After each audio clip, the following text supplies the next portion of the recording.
What is going on, guys? Adam here, back with another informative video, and in today's video I'm going to talk about, is pre and post workout nutrition important for those who want to maximize muscle building, so those who want to build as much muscle as possible.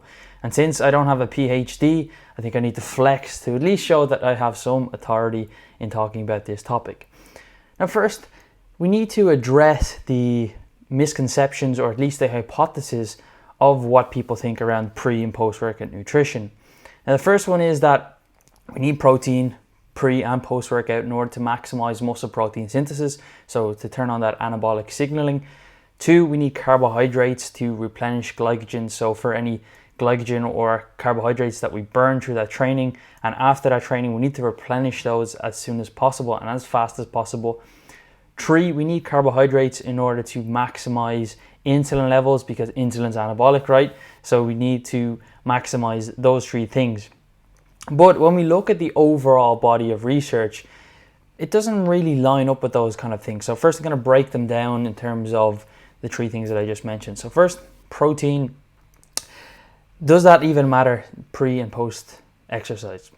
Well, in terms of the grand scheme of thing, in terms of overall protein intake, making sure that you hit your overall protein target seems to be a lot more important than the nuances of pre and post protein intake for maximizing muscle protein synthesis. So one paper that I actually looked at, a 2013 review by Alan Aragon and Brad Schoenfeld, it basically looked at all of the research that we have. So this Journal of International Society of Sports Nutrition, they reviewed basically all of the research that we have on chronic meal timing in terms of pre and post workout nutrition, and basically what they concluded was that it's inconclusive. We don't actually know if it's important meal timing in terms of pre and post workout nutrition, because we do have some research showing that taking protein in and around your workout is more beneficial and you can build more muscle.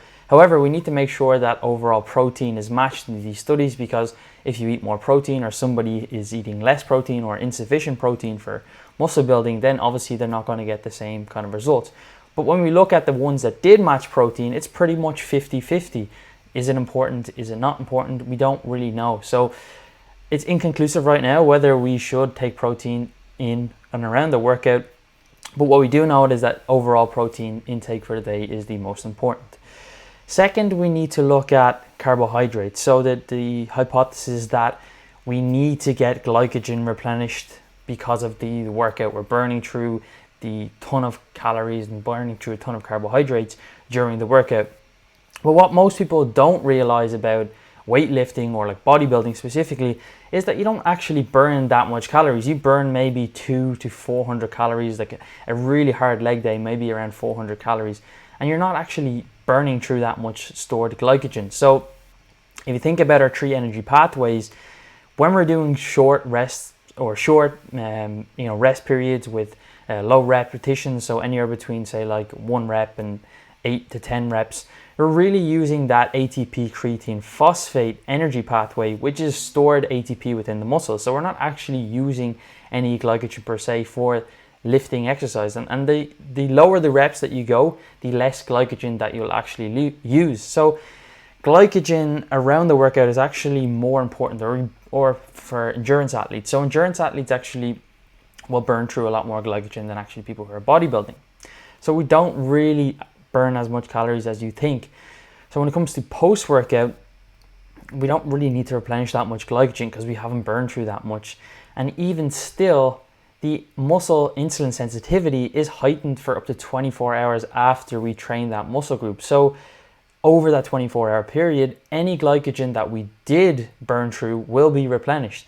So it's not really important that we eat so close to the workout unless you're going to be training that same muscle group again within that 24-hour period. So not many people do that within bodybuilding. Maybe you have a weak point and you're training it consistently, then it might be a good idea to have some carbohydrates post-workout. But for most people, they might hit legs on a Monday and then maybe they'll hit it again on Thursday. But by that time, you'll have sufficiently replenished any kind of glycogen stores that have been burned through during that session.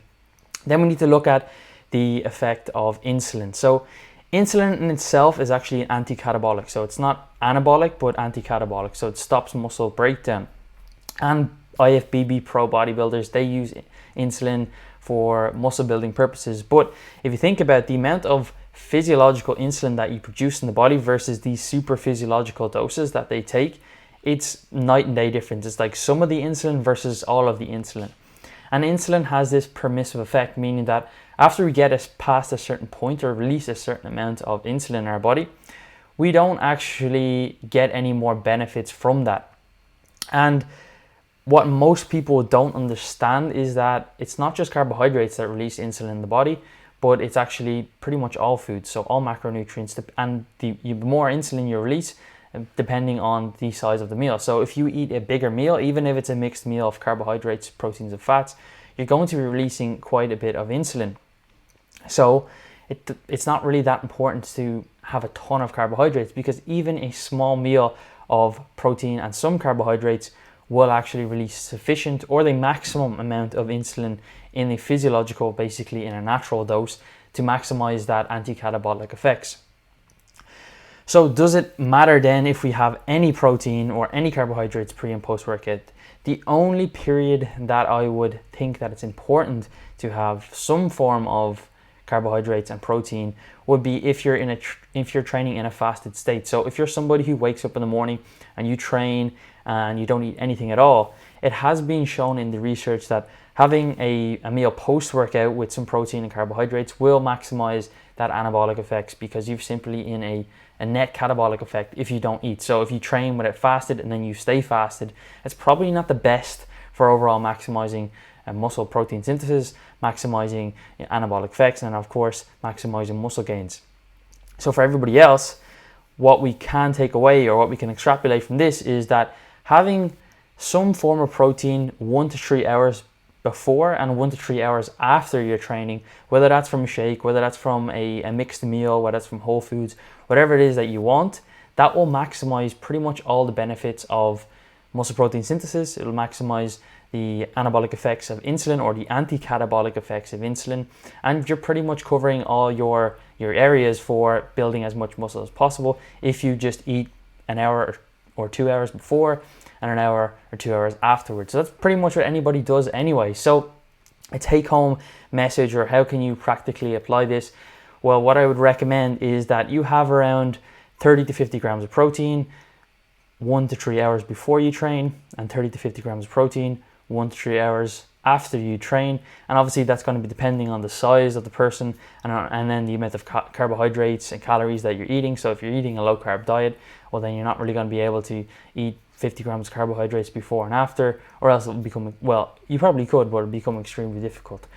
But it doesn't really make that much difference, or at least we can hypothesize that it's not that important. And if you eat a meal before you train, then it actually becomes less important that you have a meal after you train. So if you think about it, by the time you eat a meal, especially if it's a mixed meal with some fats in it as well, like a steak or chicken or something like that, by the time you train, that meal is only starting to get digested. It's going through the digestive system into the small intestine, and those amino acids, those glucose molecules, they're only being released into the system as you begin to train or as you finish the train. So you don't need to smash another meal straight away after you train, because those amino acids, those glucose molecules and those fatty free acids are essentially just coming into the system. So the only time that it probably becomes more important is just A, you're training in a fasted state, and it's probably a good idea to have a post-workout meal, or B, if you are training that same muscle group within 24 hours, it's probably a good idea to get some carbohydrates in pretty close to your workout. Other than that, it's not that important. But with that being said, it doesn't mean that we should actively try and avoid eating pre and post workout. It's unlikely that it's going to be worse if you eat closer to your workout, or if you eat pre and post workout. It's probably more so that if we did more research, it probably would come out on top that it may be better to have a pre and post workout meal. But that's just a real hypothesis maybe. But I would say, like I said, the insurance policy, sandwich your workout with 30 to 50 grams of protein 1 to 3 hours before, sandwich your workout with 50 grams of 30 to 50 grams of protein and carbohydrates 1 to 3 hours after, and then you've pretty much covered all your costs, all your bases to maximize muscle building, and then don't stress about it. And finally, it just comes down to personal preference. If you want to eat before you train, or if you don't want to eat before you train, if you wake up in the morning, you train at 6 a.m. and you got to work at 8 a.m. or 9 a.m. and you don't like to eat, have a small protein shake with a banana, or even train fasted. It's not going to make that much difference in the grand scheme of things, but this is specifically for those who want to try and maximize that 1 to 2%. These are the people who are going to probably want to have some form of protein and carbohydrates before and some form of protein and carbohydrates after. But it doesn't have to be right before or right after. That's pretty much it for this video today, guys. If you found it helpful, please leave a comment. Please leave some feedback, and any questions that you have at all, just leave it in the comments and I will get back to them. And as always, the topics that you give me are the videos that I'm going to make. So whatever topics that you want to see, just please leave a message there and I'm more than happy to create those. So other than that, guys, have a great day and I will chat to you in the next video.